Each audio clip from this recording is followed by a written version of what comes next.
Alright guys, I got a solid 19 there, saying 3 inches down.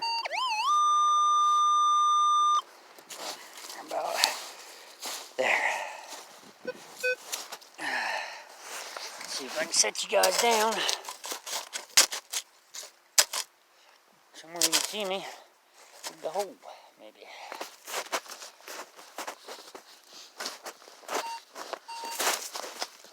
I hear you, girl. I know.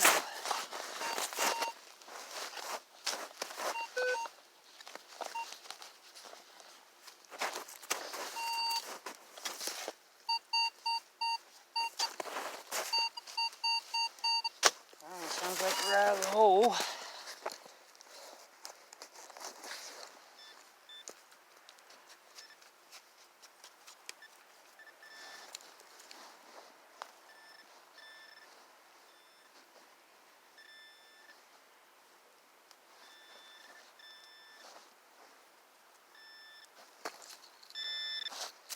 Alright, looks like we got a little buckle, guys. Oh, yeah, ain't that a beauty? Wow, I like that.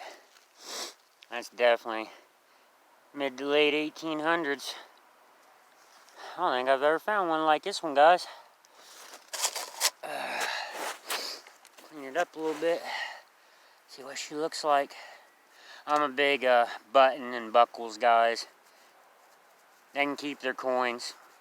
Give me the button and buckles. I mean, don't get me wrong. I am lucky. I do dig a fair amount of silver. But I definitely am a relic person. Wow, that is nice. I love that. Not real sure what kind of buckle it is either. It's real thin. Horse tack maybe. I know it's too late to be a knee buckle or anything. We wasn't using knee buckles. My area, the Ohio company landed in Marietta about 20 miles from where I'm at and cut through here to Nelsonville to found Nelsonville in around 1814, I think, 1815. So, I mean, it's early 1800s through this area, but I think we get lucky enough to get it in colonial. It's still a beautiful buckle. I'm very excited about it. And I'll get you guys out on the next.